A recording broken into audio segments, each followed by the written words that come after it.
Hey guys, Disaster here with another video. This one's kind of technical. There will be some SQL stuff I'll be talking about later on, but the first half of this video at least should be pretty relevant to anyone who's playing ADV 50, especially in the seasons. Ugh, I can't speak. But yeah, I just think this is interesting, something I wanted to go over as well, because I've not really formally written this anywhere. I mean, I've sort of said at points that the seasons are/will be seeded, and the way this is done is like all automated as well. And I'll be showing like some of the SQL code after. But yeah, I just wanted to give players some insight into like how this all works. So the first bit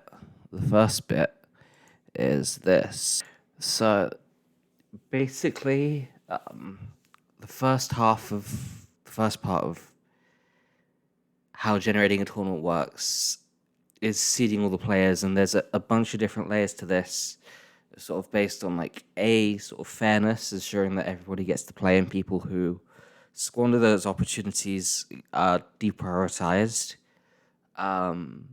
And then also that players who sign up earlier also get priority. So the first part of it, basically, like each of these are sort of compared between each of the players, each of these criteria, and then players are ranked 1 to 16 or however many players there are, based on these criteria. So the first one is just how many activity losses have you had. If you've had more activity losses, your priority is way lower. Depends a bit on like how the tournaments are being like formatted at the time and all, but like like how many players there are. Like if it's tournaments that with a lot of buys versus tournaments with a lot of subs, then it'll vary like how relevant this is to actually whether you get to play. But if players have like multiple, if players have an activity loss, then more interested in giving other players a chance to play. It's that simple. The second thing as well is how many tours in the season have been played. If we're on to like the third tournament and you've only played in one of the two tournaments, we're going to give you a spot. That's kind of what that's saying. Is like ensure that if you sign up, you do actually get the opportunity to play above anything else. The third one, and I was thinking a bit about whether this should be like third or fourth, but this is something I only actually added in like literally today, and that's the amount of round one buys that there are that you've had. So if you've had a buy in the first one, then that'll affect your priority in like the second one. There's some upsides and there's some downsides to doing this. So like when we've got these tournaments with a lot of buys, which is what we've got right now, since we just hit the threshold to have a 5-round tournament, so like nearly half of, well, actually slightly over half of the round one matches are buys. Then it means that in like the second tournament, that the players who didn't get buys the first time are more likely to get them the second time, which is all that's about. But once players like ratings are involved, then I'm not sure yet how comfortable I am with that being prioritized over the player rating. But like that's the other thing. With the buys, that's more of a yeah. It's really about just making sure that if there's been a lot of buys, the players who got them don't continue to get them. Notwithstanding that, though, then the next thing is the rating. So in the first season, this is ignored because nobody has a rating yet. But this is relevant from the second season onward. The short answer with how the rating works is the more you win, the better your rating is. I could do like a longer video in detail explaining it, and I probably will once season 1 concludes, explaining like how it's calculated, what that's all about. But for now, you kind of just need to understand the better you do, the more you win, the more games you win, the more points you have, the better your rating will be. And yeah, it makes sense. You want to see the higher rated players stronger. I mean, obviously, there's questions about like what rating system exactly you use. I don't feel like it really matters too much though. But I think ratings are like just a bit of fun to a degree. Um, Obviously, you want to be able to sort of compare progress with your friends, and that's what that's all about. It gives you a way of doing that.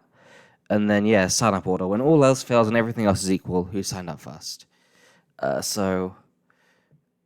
don't know why. Yeah, I called it sign up order criteria. It's a bit. I guess it's accurate. It's like, well, what order are players put into the tournament? I don't know. Language is a bit funny, but anyway, these are the 5 criteria like that goes through in that order, and I'll show in sequel it out like how that's done. It's pretty simple. I think it's pretty simple. I'll show you how that's done. But yeah, if you don't, yeah, I kind of want to just like move on now. So there's a second part to this as well. Like after those seeds are done, and that's this thing, which is something called bracket shuffling, which is something that Lutra, I believe, was the one who originally came up with this idea. Way back on Pokemon Perfect, where I used to host tournaments for several years. Shout out Lutra, he's an awesome guy. And shout out Pokemon Perfect as well, even though I'm not a fan of who's running it in effect at the moment. It's still somewhere I spent years and years. And love that place and built a community and made a lot of friends. So anyway, shout out Pokemon Perfect, shout out Lutra. It should be said as well, like this season format is like a slight evolution of the season format that was used in Pokemon Perfect, and like there's not that many modifications. A lot of what's different is like the way the data is stored, like automatically generating the tournament brackets and so on. But yeah, this concept called bracket shuffling is basically you start with an initial seeding, you group them into groups of 4 players. I've put in like arbitrary player names. I thought I might as well use real players because it's funny, but these shuffles are random. So the top 4 players could actually end up in any order. Maybe we could like keep that fixed, but like the idea as well. This was sort of based on an experience we had when we were hosting tournaments for long enough in Pokemon Perfect that like players were like consistent enough to get to like the quarterfinals like every time, and then they would face the same player in that spot, and it's like, oh, it'd be good if they face like someone else sometimes as well. So that's kind of the idea of it, is just you want people to play different people. When you're hosting a lot of tournaments, that's something that starts to matter. It's not just who are they playing now, but it's like if they've played 10 tournaments, have they actually only played like 12 different people when there's like 30 who play the tier? And you kind of want to avoid that, because if somebody gets to play more people, then you actually get a better sense of how good they are, because they have to face more opponents. Like their preparation or their experience with different opponents matters less. Like their matchups in specific matter less, and in general matter more. So like if you're pretty good against players in general, but like 1 or 2 players have like styles that are really bad matchups for yours, that shouldn't matter as much in like evaluating how good you are. Like whether or not your exact seeding results in you getting matched up with one of those bad matchups like every time. So that's the thinking behind that. Yeah, that's all really that I wanted to cover in terms of like stuff that's like not really technical. Is that you've got the seeding system with like these criteria. They're it should be called seeding criteria, whatever. I had a brain fart when I made this beautiful graphic. Please forgive me. You've got the seeding criteria, and then you've got a little layer of randomness on top of it, so you can't predict what the brackets will be exactly beforehand, even if you sort of like manually figured everything out. Well, you could get a sense if you really wanted to. Yeah, that's what I wanted to say. So like this last part then is going to be like discussing like SQL code, like how did I actually implement some of this stuff. I have discussed a bit as well, like in terms of creating tournaments, like how I generated the initial seeding before we push in like the shuffle seeding at the end of this process, which is a separate video you can check out. I'm going to touch on basically the bracket shuffling and the sign-up order criteria in SQL. And yeah, here we go. Obviously, like, if you were to do this on your own, first of all, it's not the simplest thing in the world. So, but like, this is obviously specific to how I've done things and so on. So, but it may be interesting to you anyway to see, like, conceptually, like, how did I do this in SQL? Basically, the key bit here. So this is a view called VW underscore signup priority. A view for anyone who's like not familiar with, well, I'll do like a little bit of a basic explaining on SQL first for anybody who's like not familiar with what it is. It stands for structured query language. And what is really about at its core is tables and data, and that sort of thing. And a view is just a way of like manipulating tables and data and so on in like a consistent fashion. So every time you run this view, if every time you select the data from it, it'll run the same code. So like it will get you the sign up priority, and you know if nothing changed in the tournaments, it'll produce the same exact data. In this case, this is like without the randomness applied. That's applied in separate steps. So this would be consistent and deterministic. But then if somebody like has an activity loss in that tournament, then this would reflect that change as well. So that's sort of what a view is about, is like a stored way of manipulating your tables to get something out of it. But it's almost best to just like see it in practice. If we just like hide that part, because that's not so relevant. Basically, this part at the end is where we select the columns that we actually see. This stuff is like manipulating data from the tables in the first place. Like the first bit is just me pulling all of the season numbers, the players in them, and the tournaments in them. And then I pull through what's the last season that was played, and then I use that further on and so on. And I calculate like how many activity losses did this player have in this season, how many buys, and so on. And yeah, that's how that works. Roughly, I'm not going to give like a super detailed explanation, especially if you're not familiar with SQL at all. Then you shouldn't expect to understand everything. You can like maybe take a guess. Like I think the column names are pretty simple, like player ID. FK stands for foreign key, but like player ID is or isn't equal to winner. Well, are they the player who won in like a match? Like yeah, like some bits of it you'll be able to make intuitive sense of. But the key bit here is this row number function. So this is all the code for one column. So this view, it actually creates sign-up priority for all seasons. It's not necessary to do it that way. I could just restrict the season number to be like the latest season, but I've done it this way. So I'm partitioning by the season number because I want to generate these priorities for different seasons. So each season will have like its own order. That's basically what it's like. You can't really see that yet when I run it, because there's only one season. But yeah, there's this this here, and what's going on, like the way I'm literally implementing like the seeding criteria is literally in this row number.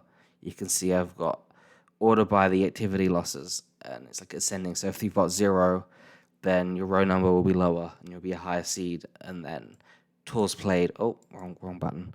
Tours played, then that's like the next thing in there. And then buys, rating, sign up order. That's how it's implemented in SQL here. And then yeah, I've also got like, I won't get into like what I've also included a separate thing about the activity losses for, but that's how that works. And also like this list of players, it might look a bit funny having just a list of IDs. It's like, well, where do the players, who actually are they? But that data is stored in a separate table, and you basically can link up the IDs to the players with a simple bit of code. But you can see there, I'm first, PKL second, Fradazi's third, and so on. And these IDs are just the order in which they were added to the database for whatever reason. So, which is like interesting in its own right, but it's really just done this way for like efficiency and simplicity. In terms of the database design. In terms of the bracket shuffling, I've got a procedure here to create the tournament. I went over in another video this part, the CT which I use to generate like where does 1 and 2 and 3 and 4 like go in round 2 or round 4 or round 1. So sort of I won't get into that and like all of these other bits. The key bit here, and I've got like there is a bit of repetition here because it varies a bit whether this is like a season tournament or off-season tournament, so there's some repetition. But let's focus on this bit. In fact, specifically on this. This is how the bracket shuffling works: is the row number. It actually takes the sign-up priority in. I don't know why I've got that double bracketed. Actually, that's kind of funny. I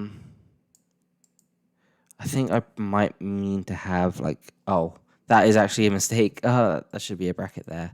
I've done the same thing in this bit of code below. Actually, you can see as well. So I'll change that. But it probably doesn't make a difference anyway with how it works. But aesthetically, I wanted to do it this way. So that bit sets basically. So if you've got 1, 2, 3, or 4, then that will go to 0, 1, 2, or 3, and then divide that by 4.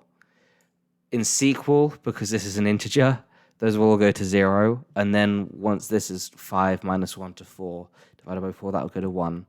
So basically, that sets each group of 4 onto a fixed number, so 0, 1, 2, 3, and so on.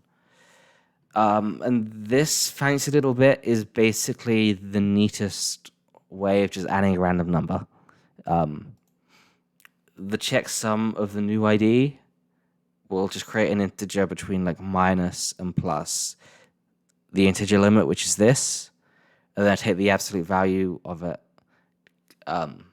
just to make it always positive and divide it by that. And that will give me a random number between 0 and 1. Is not like perfectly random, like I think 0's ever so slightly unfavored, but it's irrelevant for this. It's a large enough pool of numbers anyway that like it doesn't matter. It's as good as I'm gonna get, and it's perfectly good for this situation. It's like that's how the random numbers are generated in like the bracket shuffling. So that's how that's done. Is like players get like a slightly different sign up order from what was initially put in using this process. And then that's joined onto the number of player slots. So if there's like 20 players and the tour of 16 players, then like it doesn't matter that you shuffled players 17 through 20. They don't get joined in anyway. I called this table chosen. Yeah, I don't know. I'm not maybe like the best at explaining my code, especially because I'm like a bit tired and it's late and I've not eaten in a while. My eyes are sore actually as well and stuff, but I've had a bit of a day, good and mostly good. But yeah, I just thought I'd show you like a little bit of under the hood as well for those who are interested. But you know, I don't expect everyone who's watching to understand this. I'm just like for those who are curious, for those with like a bit of knowledge, or just want to see what the hell is like this whole database thing that I've done like look like. Like here's the code, and then this thing here sort of shows. Well, here's all the tables that I created. A lot of those are fixed. There's a few like the Pokemon sets and like tour data and so on that vary. That the battles, like new battles, get put into there. And like you'll open it and it's just like mostly a bunch of numbers, but they all link back like to the player table or the team table and so on. This is a bit off topic, but I'm just like, thought, I'll give you a little look under the hood, like what the hell's going on. Then like these views which are just built from these tables for the most part. And these procedures, these are like the clever bits. This is sort of like what you would think of as coding. Like the tables are storing the data. The views are like manipulating the data to look at it or you use it further down the line. And then these are like the actual complicated bits of code, like the import team bit. This was like one of the most complicated bits, and I had to do like small bugs have popped up now and then as well with it. But yeah, taking a Pokemon Showdown like Poker Paste import and then inserting that into the database was an interesting and fun task. Yeah. Anyway, that's a little sneak look into what the heck I've done to store this and then do all of like that lovely analysis that I hope that you've seen. If not, check out the links channel in the Discord. So yeah, a little side bit, but anyway, there we go. So yeah, I hope you enjoyed. I hope you found it interesting. I hope you understand a bit better how our seeding works, and if you're interested, you also learn a bit about how this is all done in SQL as well. So if you liked it, drop a like, drop a comment, subscribe. I mean, it's good fun. Like, I'm not gonna be like a massive, amazing YouTuber, but I guess it helps. Like, why not? Anyway, that's all. I'll see you in the next video, whenever that is, and in the ADV 50 Discord, which I'll put a link in the description. Bye bye.